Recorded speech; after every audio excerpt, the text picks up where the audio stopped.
오늘은 요한복음 6장 16절에서 40절 본문을 통해 예수님을 믿으라, 예수님을 믿으라는 제목의 말씀을 나눌 때 예수님을 향한 믿음이 더욱 자라나시는 모든 성도님 되시길 주님의 이름으로 축복합니다. 인생은 수많은 선택의 연속입니다. 그래서 좋은 인생은 좋은 선택을 하는 인생인 거죠. 새해에도 수많은 선택의 순간들이 우리 각 사람들에게 찾아올 것입니다. 그 순간순간마다 좋은 선택, 바른 선택을 하심으로 말미암아 2024년 정말 한 해 앞에서 뜻깊은 한 해가 되시기를 간절히 소망합니다. 좋은 인생은 좋은 선택을 하는 인생입니다.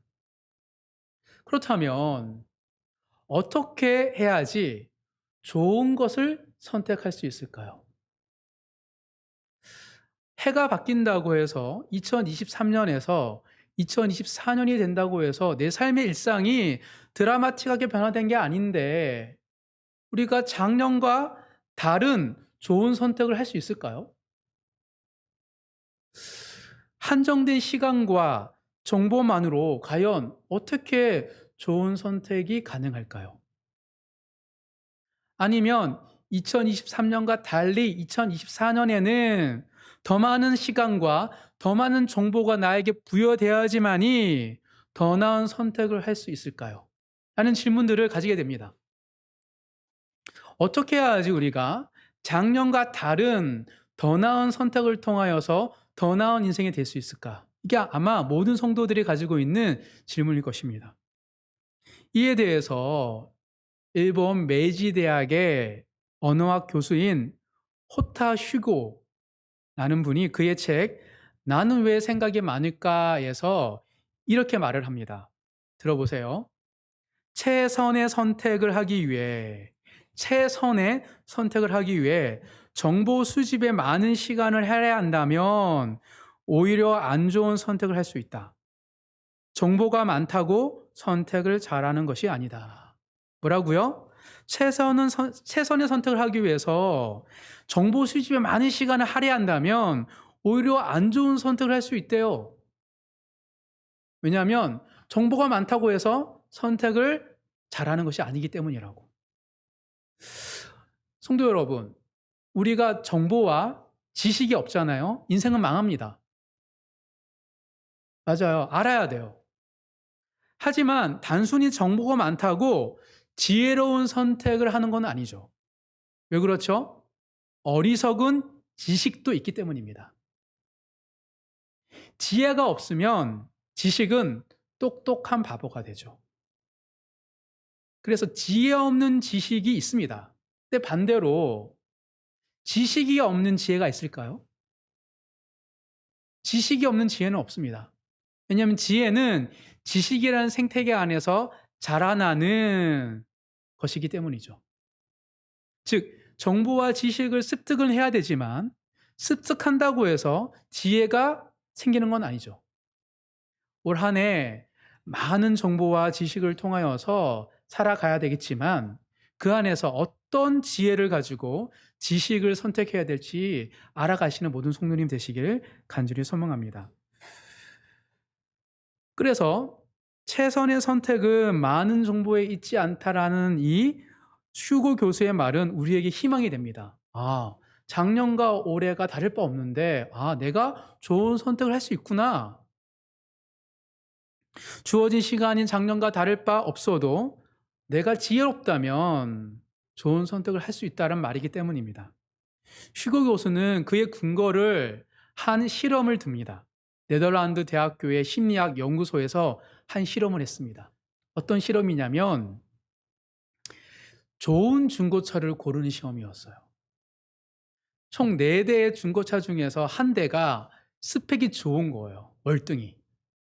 4대 중에서 한 대를 고르는 시험인데 그 사람들의 A그룹과 B그룹으로 나뉘었습니다. A그룹은 시간을 많이 줬어요. 반대로 B그룹은 제한된 시간만 줬습니다. 제한된 시간을 주는데 뭐 그 제한된 시간 안에 퍼즐을 풀고 푼 다음에 차를 살피면서 선택할 수 있도록 한 거예요. 그렇게 그러고 나서 A 그룹, B 그룹 앞에 두고 이제 4 대의 차를 앞에 두고 똑같이 설명해 줬어요. 그 4 대의 차의 정보에 대해서 4 가지 항목에 대해서 알려줬다고 합니다. 자동차 연비, 뭐 엔진, 중고차를 고를 때 중요한 스펙 4 가지를 설명해 주고 이제 고르세요라고 한 거예요. 그랬더니 심사숙고를 해서 중고차를 고른 A그룹은 거의 대다수가 좋은 차를 골랐고, 반면에 제한된 시간을 둔 B그룹은 한 반절 이상만 좋은 차를 골랐다고 합니다. 당연하죠. 당연한 것 같죠. 당연한 실험입니다. 근데 이 실험은 이 다음이 중요합니다. 두 번째 실험은 뭐냐면 똑같은 상황에 딱 하나만 바꿨어요. A그룹도 같고요. B그룹도 같고요. 자동차 4대 똑같아요. 하나는 시간을 많이 줬고 하나는 제한된 시간을 줬습니다. 근데 뭐가 달랐냐면 자동차 정보를 4개가 아니라 많이 줬어요. 4개 항목 플러스 트렁크 크기, 컵홀더 수 같은 여러 정보들에 대해서 알려준 거예요. 더 같이. 그런데 그 결과가 너무 충격적입니다. B그룹, 제한된 시간을 가지고 선택한 사람은 똑같았어요. 거의 60%가 좋은 걸 골랐어요. 그런데 문제는 A그룹입니다. 충분한 시간을 주고 심사숙고를 한 이 A그룹은 처음에 4 가지 항목을 줬을 때는 대다수가 좋은 차를 골랐는데 두 번째 실험에서 많은 정보를 주니까 25%만 좋은 차를 골랐다고 합니다. 4대 중에 25%는 찍어도 25%예요. 충격적인 결과입니다. 너무 많은 정보와 너무 많은 시간은 오히려 좋은 선택을 못한다라는 결과이기 때문입니다. 연구진은 이 결과를 이렇게 분석을 했습니다. B그룹은 제한된 시간을 줬기 때문에 단기간에 내가 주어진 정보를 가지고 결정을 해야 되기 때문에 중고차를 고를 때 우선순위를 가지고 합리적으로 결정했대요. 그 많은 정보를 듣고 소화할 수 없으니까 내가 필요한 정보를 딱 가지고 선택한 거예요. 그러니 정보가 적어도 많아도 한 60%의 결과를 낸 거죠. 반면에 A그룹은 제한된 정보였을 때는 잘 골랐는데 많은 정보를 주니까 오히려 결정을 못한 것이죠. 오히려 충분한 시간과 많은 정보가 합해지면 좋은 선택을 못한다라는 결과입니다. 여기서 우리에게 어떤 문제가 있는지가 알게 됩니다. 왜 우리는 살면 살수록 더 지혜롭고 잘 선택을 해야 되는데 왜 후회가 끊이지 않을까? 왜 우리의 선택에 대해서 나중에 보면 '아 잘못했구나.'라는 생각이 들까에 대해서 세 가지 이유를 여기서 유추할 수 있습니다. 첫 번째, 우리가 선택을 하는 데 있어서 어려움을 겪는 이유는 첫 번째, 우리에게 주어진 정보가 너무 많아서 그래요. 현대 사회 속에서 우리에게 주어진 정보가 너무 많기 때문에 우리는 오히려 결정을 하는 데 어려움을 겪습니다. 그 정보 중에 참과 거짓과 오류가 뒤섞여 있기 때문에 우리가 어려운 거예요. 두 번째, 우리는 너무 많은 시간을 정보를 찾는 데 할애합니다. 가성비를 따진다, 합리적 소비를 한다라는 미명 아래서 인터넷 서치하고 사람들의 평가도 보고 리뷰도 보고 하다 보니 오히려 우리가 이상한 선택을 하게 되는 거예요. 제가 많이 이런 짓을 좀 많이 합니다. 뭘 하나를 하면 다 찾아보거든요. 근데 나중에 보면 제가 잘못 선택하는 경우가 많더라고요. 세 번째, 정보가 양이 너무 많고, 두 번째, 너무 많은 시간을 정보를 찾는 데 할애하고, 세 번째는 뭐냐면 우선순위를 가지고 합리적으로 선택을 하지 못하기 때문입니다. 왜 그렇죠? 우리 모든 사람들은 정보와 유행과 트렌드에 민감하기 때문이에요.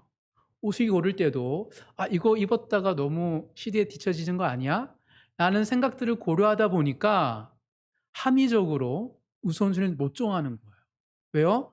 유행과 트렌드는 대중의 선택이고 그리고 사실은 기업의 전략이기 때문입니다. 내 우선순위가 아닌 다른 누군가의 우선순위 속에서 고르다 보니 우리는 합리적인 소비를 위한 선택을 위한 우선순위를 가지지 못하고 있는 것이 우리의 모습이죠. 그래서 소위 전문가라고 하는 사람들도 좋은 선택을 못하죠. 실수를 많이 합니다. 너무 많은 정보를 가지고 있고 나의 인지도, 내 얘기에 따르는 사람 등 여러 가지를 생각하기 때문에 좋은 선택을 못하는 것입니다. 사랑하는 성도 여러분, 여러분들은 어떤 모습으로 사고하고 선택하며 살고 계신가요? 잘 선택하고 계십니까? 여러분들이 가지고 있는 우선순위가 명확하세요? 아니면 마트에 가거나 어떤 이직을 앞두고 있거나 어떤 문제 앞에서 그때그때마다 생각이 바뀌십니까? 좋은 선택은 시간과 정보의 양에 비례하지 않습니다. 자신만의 합리적인 우선순위를 가지고 있는 사람만이 이 시대에서 좋은 선택을 할 수 있기 때문입니다. 이 관점으로 오늘 본문을 묵상할 때 제가 받은 은혜를 나눌 때 삶 속에서 가장 중요한 삶의 우선순위가 무엇인지 깊이 생각하시는 모든 성도님 되시길 간절히 소망합니다.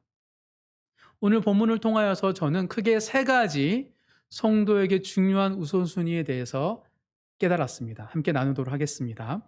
첫 번째입니다. 성도의 삶에 있어서 가장 중요한 우선순위 첫 번째는 복음을 향한 열정입니다. 복음을 향한 열정이 무슨 어떤 선택을 하고 어떤 길을 나아갈 때 있느냐 없느냐를 따지지 않다면 우리는 후회하기 때문이죠. 성도의 삶에 있어서 복음에 향한 열정이 매우 중요합니다. 오늘 본문 22절부터 25절까지 다 같이 한번 읽어보겠습니다. 22절부터 25절까지 다 같이 읽습니다. 시작. 이튿날 바다 건너편에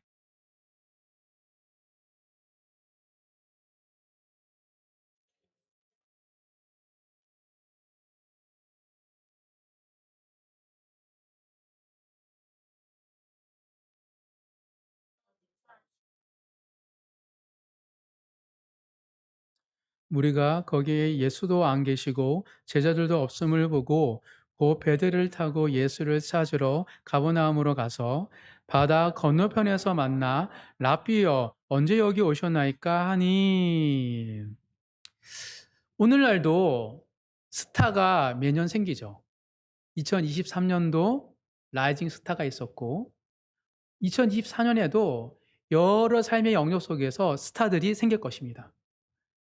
스타들의 매력과 그들의 재능이 대중매체를 통하여서 알려지면 기다렸다는 듯이 많은 사람들이 그 스타를 향하여서 열광하죠. 예수님도 마찬가지입니다. 예수님 당시에 예수님께서 공생의 삶을 드러나시니까 유대 사회가 충격을 먹었습니다. 듣도 보다 못한 말씀을 하시고 기적과 이적을 행하시니까 사람들이 놀랬던 거예요. 가는 곳곳마다 센세이션을 일으켰습니다. 사실은 예수님은 그 당시에 슈퍼스타였었습니다. 그 전까지 누가 인기가 가장 많았냐면 세례 요한이었어요. 그런데 세례 요한의 인기를 뛰어넘어서 예수님을 향한 열광한 유대인들, 그들의 이야기가 로마 제국의 총독부에 들렸고 헤롯 왕궁에 들리기 시작했습니다. 들끓었어요. 예수님이 죽기 전 일주일쯤에 예루살렘에서 수많은 사람들이 언제 그려나는 듯이 호산나 호산나 예수님 맞이하는 그것은 정말 사람들 마음의 찐으로 예수님을 열망하고 갈망했기 때문입니다. 그래서 대중들의 생각과 그들의 마음에 대해서 예민하게 반응하던 사두개인과 바리새인들이 한마음이 되었습니다. 바리새인과 사두개인은 절대 하나 될 수 없는 정치적 종교적 앙숙인데 그들이 예수님을 견제하는 데 있어서는 한 목소리가 되었어요. 왜냐하면 예수님의 팬덤이 너무 커서 걷잡을 수 없기 때문에 함께 힘을 모아서 예수님을 죽이자라고 마음을 모았기 때문입니다. 따라서 예수님 당시에 예수님을 따라다녔던 사람이 예수님의 제자만이 아닙니다. 가끔 우리가 착각을 해요. 예수님의 제자들만 예수님을 따라다녔다고. 그렇지 않습니다. 제자가 아닌 사람들도 제자들보다 더한 열정과 열심으로 주님을 따라다녔어요. 근데 한두 명이 아니에요. 그래서 무리가 이루었더라고 오늘 본문에서는 이야기하고 있습니다. 사랑하는 성도 여러분, 항상 잊지 마셔야 됩니다. 어떤 사실을? 생각보다 예수님을 따르는 사람들이 많아요. 그리고 엄청난 열정과 열심으로 주님을 사모하고 주님을 따르고 봉사하고 섬기는 사람들이 온 세상에 많이 있습니다. 복음은 이런 자들의 열정과 믿음으로 2000년 동안 이어져 왔고 앞으로도 주님이 다시 오실 그날까지 이런 열정을 가진 사람을 통하여서 하나님 나라가 세워지기 때문입니다. 사랑하는 성도 여러분, 여러분들의 믿음과 여드름 마음들은 어떠십니까? 복음을 향한 열정이 막 불타오르시나요? 배 타고 주님을 찾으려고 하고 주님 만나고 묻고 주님께 간절히 내 삶을 드리고 주님과 함께 고난을 받기를 원하시나요? 초대교회 성도들이 불타오르다가 시들시들해질 쯤 돼서 예수님께서는 천상에 계셨던 예수님께서는 사도 요한을 통하여서 초대교회에게 이렇게 말씀하셨습니다. 7교회 중에서 라오디게아 교회 하신 말씀이 있는데 한번 읽어봤으면 좋겠는데요. 요한계시록 3장입니다. 요한계시록 3장. 한번 불타올랐던 그 초대교회에게 예수님께서 이렇게 말씀하셨습니다. 요한계시록 3장 15절 16절 다 같이 읽겠습니다. 요한계시록 3장 15절 16절입니다.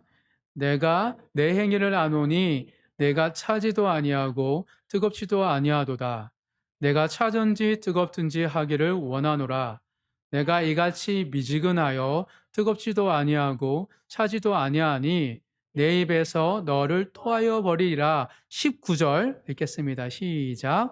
물은 내가 사랑하는 자를 책망하여 징계하노니 그러므로 내가 열심을 내라 회개하라. 열심을 내고 회개하라고 말씀하십니다. 주님은 사랑하는 자를 책망하시기 때문입니다. 즉 주님을 단순히 따르는 것이 아니라 열정적으로 주님을 따르시는 모든 성도님 되시길 주님 이름으로 축복합니다. 주님을 경험하고 주님과 함께 하나님 나라를 경험하는 삶을 살기 위해서는 제일 중요한 것, 복음을 향한 열정이 있어야 됩니다. 이 복음을 향한 열정을 삶의 가장 큰 우선순위로 두고 살아가시는 모든 성도님 되시길 간절히 소망합니다. 이게 첫 번째 우선순위입니다. 두 번째, 성도의 삶에 있어서 가장 중요한 우선순위 두 번째는 복음에 대한 동기입니다. 복음에 대한 열정뿐만 아니라 복음에 대한 동기가 삶의 중요한 우선순위가 되어야 합니다. 오늘 본문입니다. 요한복음 6장 26절, 27절 두 절을 먼저 읽어보겠습니다. 26절, 27절 다 같이 읽겠습니다. 예수께서 대답하여 이르시되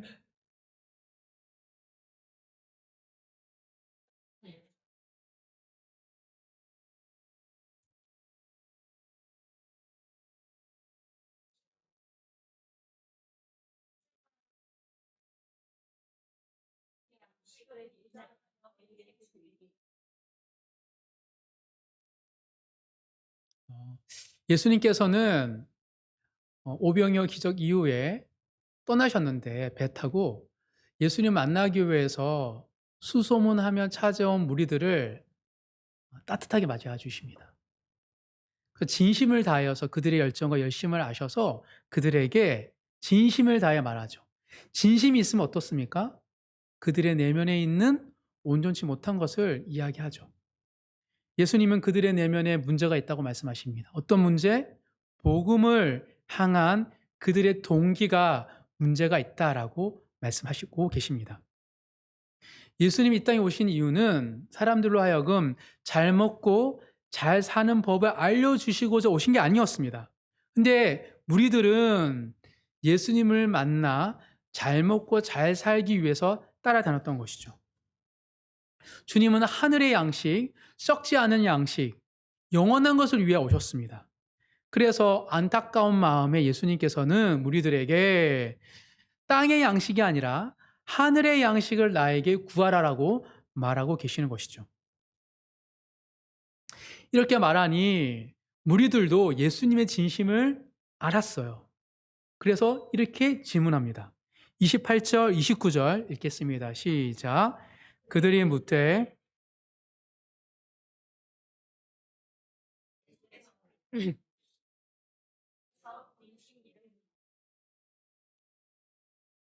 많은 그리스도인들이 무리처럼 질문하죠. 어떻게 하여야 하나님의 일을 할 수 있을까요? 정말 많은 그리스도인들이 이 질문을 가지고 있습니다. 왜냐하면 주님을 따르는 사람들은 이 질문을 항상 가질 수밖에 없어요. 어떻게 해야지 제가 하나님을 할 수 있습니까? 예수님은 명확하게 답변하십니다. 나를 믿는 것이 하나님의 일에 참여하는 것이다. 예수님을 믿는 것이 하나님의 일을 참여하는 것이라고 말씀하시죠. 그러자 무리가 이렇게 반문합니다. 30절, 31절 다 같이 읽습니다. 시작. 그들이 묻되 그러면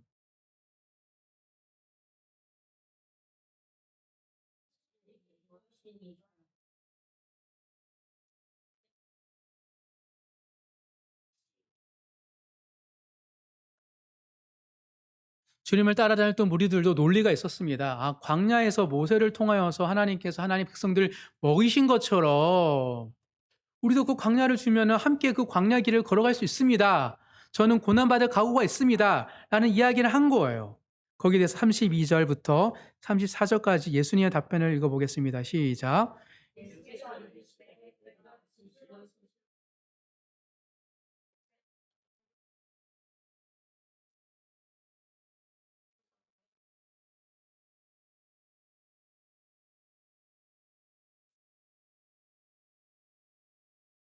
그들이 이르되 주여 이 떡을 항상 우리에게 주소서. 무리들의 논리와 결론은 이거예요. 항상 주소서. 무슨 말입니까? 무리들은 예수님께 얘기하는 거예요. 일용할 양식을 매일 주신다면 우리는 당신을 하나님의 아들로 믿겠습니다.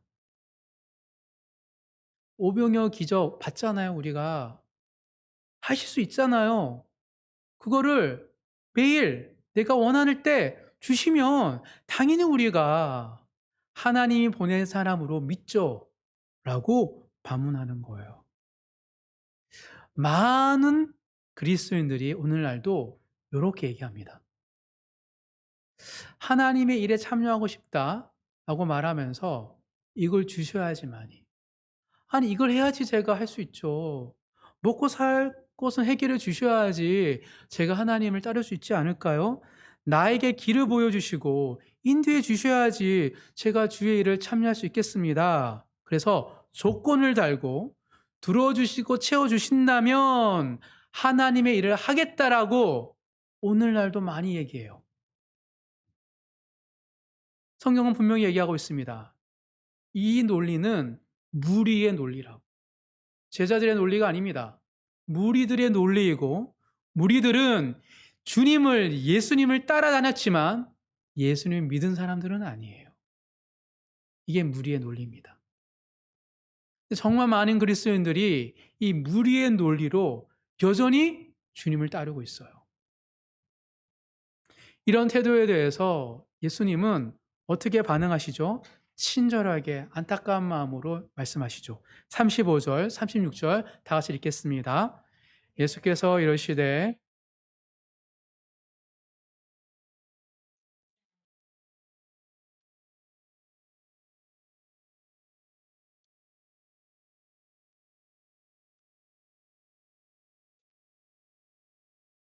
예수님은 무리들의 그 반응에 말씀하시죠. "내가 줄이지 않게 할 거야. 목마르지 않게 할 거야. 걱정하지 마. 너희들을 채워 줄 거야." 그런데 문제의 핵심은 나에게 있지 않아.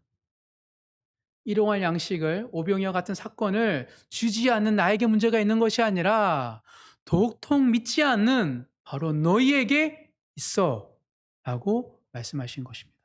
문제의 핵심은 예수님께 있는 것이 아니라 사람들에게 있어요. 무리들은 예수님 믿지 못합니다. 마찬가지입니다. 많은 그리스도인들이 예수님을 잘 믿지 못합니다. 그래서 안절부절해요. 그리고 또 다른 표적을 자꾸 구해요. 이것이 예수님을 믿지 못하게 하는 것의 근본적인 문제입니다. 근데 이런 질문이 생기죠. 지금 예수님께 질문한 사람들은 어떤 사람들이에요? 오병이어 사건을 경험해서 주님을 따랐던 사람들이에요. 찾으려고. 왕으로 세우려고 했던 사람들입니다. 그런데 표적을 경험했는데 왜 믿지 못하고 여전히 표적이 부족하다고 말을 할까요? 그리스도인들이 나름 예수를 믿을 때, 교회를 출석할 때 은혜가 있어요. 고백이 있습니다. 근데 부족하대요, 지금은. 왜 그럴까요? 이런 질문이 생깁니다. 이솝 우화의 이야기 중에 우리가 익히 잘 알고 있는 한 우화가 있습니다. 황금알을 낳는 암탉에 대한 이야기죠. 이야기는 간단합니다. 농부가 이제 키우는 닭이 있었는데 그 암탉이 어느 날부터 황금알을 낳기 시작해요. 너무 좋았어요. 아니, 황금알을 낳으니까 뛸 듯이 기뻤습니다. 근데 어느 순간부터 농부가 황금알을 하나씩 얻는 것이 만족스럽지 못합니다. 그리고 암탉이 때에 따라서 알을 낳잖아요. 못 기다려요. 그 기간을 참는 게 너무 힘들었어요. 그래서 이렇게 생각합니다. 이 알을 낳는다면 암탉의 배 안에는 얼마나 많은 금이 있을까? 그래서 기다리지 못해서 암탉을 배를 가르죠. 그런데 암탉의 배에는 당연히 황금이 없습니다. 결국 황금알을 낳는 암탉을 죽이는 어리석은 선택을 하게 되었다라는 이야기입니다. 이 이야기 우화가 주는 교훈은 무엇입니까? 사람은 만족을 모르는 탐욕에 사로잡히면 어리석은 선택을 한다는 거예요. 아무리 생각해도 계속 황금알을 낳는 암탉을 가지고 있는 게 이득이지. 그걸 배를 갈라서 그 황금알을 꺼내는 게 이득이 있겠습니까? 근데 탐욕에 휩싸이면 못 견뎌요, 사람들이. 그래서 어리석은 선택을 하는 것이죠. 마찬가지입니다. 예수님을 따라다녔던 무리는 예수님을 황금알을 낳는 암탉으로 보고 있어요. 그래서 만족을 못하고 매일 달라고 요청하고 있는 것이죠. 즉, 예수님을 따라다녔던 무리들의 마음에는 탐욕이 사로잡히게 되니까 부족해요, 표적이. 선지자라고 이야기하고 왕이라고 얘기했어 놓고 이제는 부족하대요. 더 달래요. 그거는 그들의 마음에 탐심이 가득하기 때문입니다. 근본적으로 우리가 예수를 믿지 못하는 것은 탐심 때문입니다. 사랑하는 성도 여러분, 여러분들은 왜 예배를 드리고 신앙생활을 하고 계십니까? 어떤 목적으로 예배를 통하여 말씀을 통하여 은혜를 받고 계십니까? 질문을 던지셔야 됩니다. 내가 신앙하는 것이, 내 믿음을 가지는 것이, 내가 교회와 출석하는 것이 어떤 동기 때문인지를 항상 점검하셔야 됩니다. 내가 주님보다 다른 것들 추구한다면 그것은 우리 마음에 주님보다 탐욕이 더 크기 때문임을 깨닫는 모든 성도 되시길 간절히 소망합니다. 탐심이 지배되면 예수님이 안 믿겨져요. 더 달라 그래요. 더 표적을 더 요구해요. 그리고 세속적인 것들에 매이게 됩니다. 영원한 양식이 아니라 썩어 없어질 양식을 위하여 살기 때문이죠. 이 탐욕에 휩싸여서 예수님을 버린 사람이 있죠. 가룟 유다입니다. 가룟 유다처럼 될 수 있습니다. 좋은 인생은 항상 복음에 대한 자신의 동기를 점검하는 사람들입니다. 항상 나의 동기를 점검하심으로 바르고 아름다운 선택으로 하나님과 동행하시는 모든 성도님 되시길 주님 이름으로 축복합니다. 마지막 세 번째입니다. 복음에 대한 열정과 동기가 중요하고, 마지막으로는 복음으로 인한 훈련이 중요합니다. 삶의 우선순위에서 복음으로 인한 고난의 훈련이 동기고 목적이 되어야 됩니다. 훈련 없이는 아무것도 이루지 못하기 때문입니다. 오늘 본문입니다. 37절에서 40절까지 다 같이 읽겠습니다. 시작.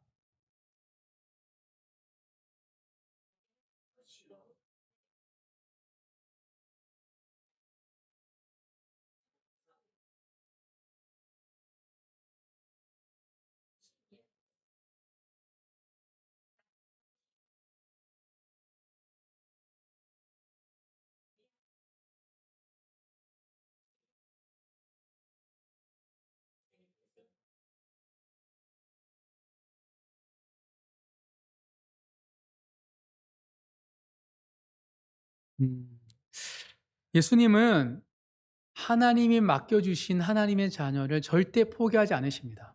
잃어버리지 않으세요. 하나님의 사랑, 예수 그리스도의 사랑에서 끊을 수 있는 그 어떤 것도 없기 때문입니다. 왜냐하면 마지막 날에 모든 사람들은 심판을 받기 때문이에요. 두 번이나 얘기합니다. 39절, 40절. 마지막 날에 심판대 앞에서 그들을 구원하기 위해서 예수님은 최선을 다하시기 때문이죠.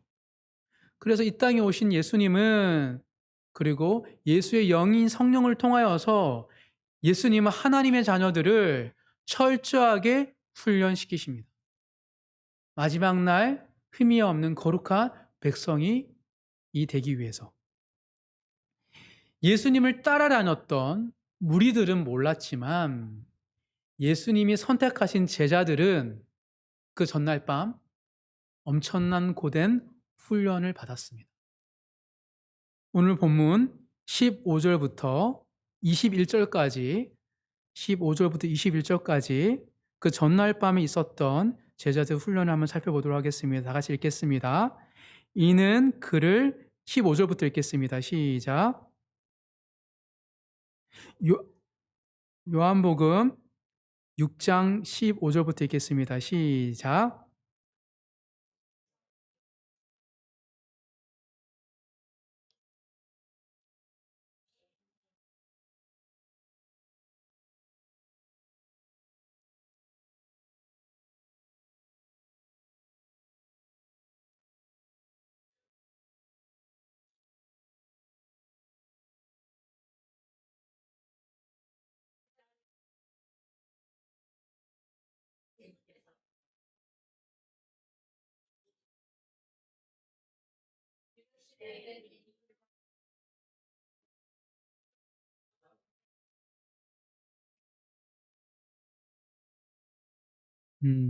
이날이 오병이어의 기적을 본 그날 밤입니다.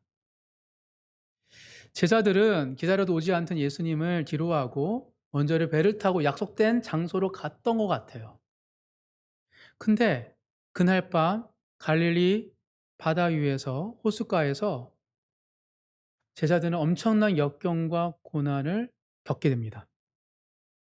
제자들에게 있어서 갈릴리 호수는 어떤 곳입니까? 가장 안정된 곳이에요. 왜냐하면 4명이나 어부가 있었습니다.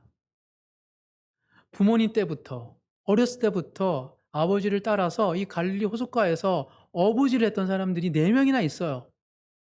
그래서 그들에게 밤에 배를 타는 것은 어려운 게 아닙니다. 가장 잘하는 거였어요. 그런데 큰 바람과 풍랑이 이렇게 되니까 그들은 아무리 노를 저어도 앞으로 전진을 못해요.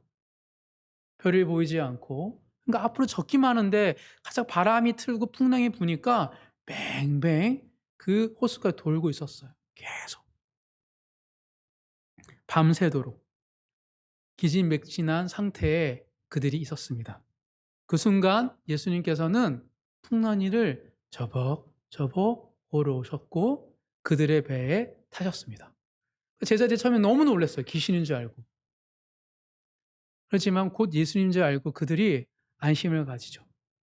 그 순간 갑자기 바람과 풍랑이 잔잔해지고 안전하게 무트로 땅으로 가게 되었습니다. 이것이 바로 예수님이 오병이어 사건 이후에 마음에 들쭉날쭉했던 제자들에게 훈련시켰던 연단의 순간입니다. 그들도 제자들도 마찬가지입니다. 예수님이 왕으로 모셨으면 좋겠다는 마음으로 막 들끓었어요. 10,000명이 넘는 사람들이 밀려올 때. 그런데 예수님께서 그날 밤 언제 그려놨는 듯이 다시 고난과 역경 앞에 한 치 앞도 내다보지 못한 인생 앞에서 처절한 절망과 기진맥진한 그들에게 오셔서 조용히 무트로 가신 것이죠. 예수님은 우리를 인도할 때 기적과 표적도 행하시지만 때로는 고난도 주십니다.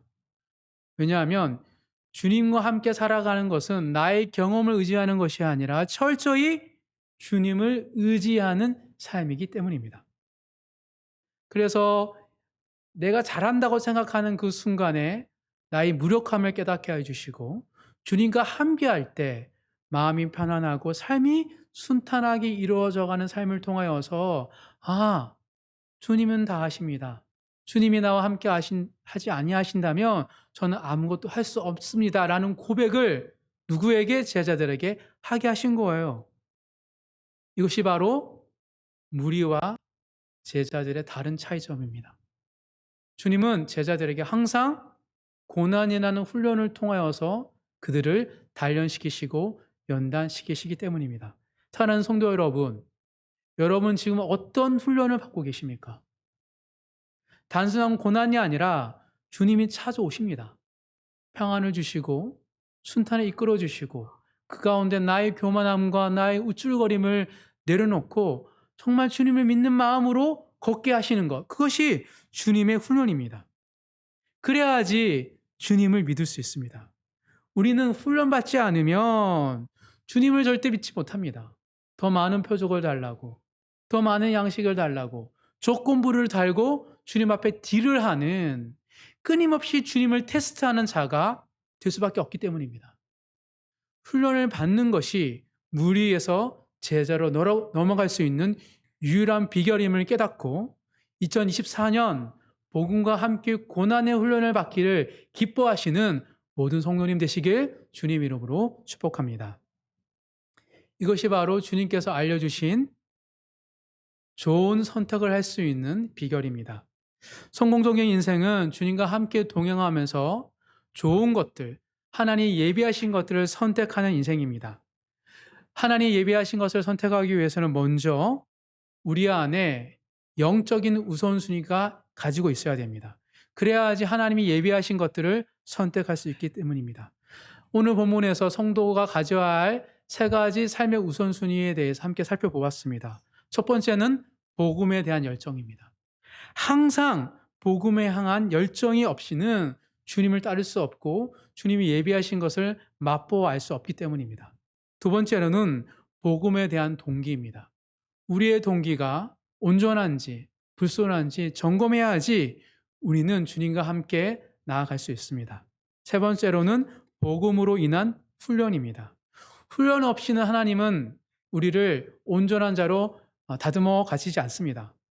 하나님인 제자는 필히 광야라는 훈련을 통하여서 연단되기 때문입니다. 많은 연단을 통하여 하나님 보시기에 온전한 사람으로 세워져 가는 것이 빨리 주님이 주신 은혜를 누릴 수 있는 비결임을 깨닫고 훈련을 사모하시는 모든 성도님 되시길 주님 이름으로 축복합니다.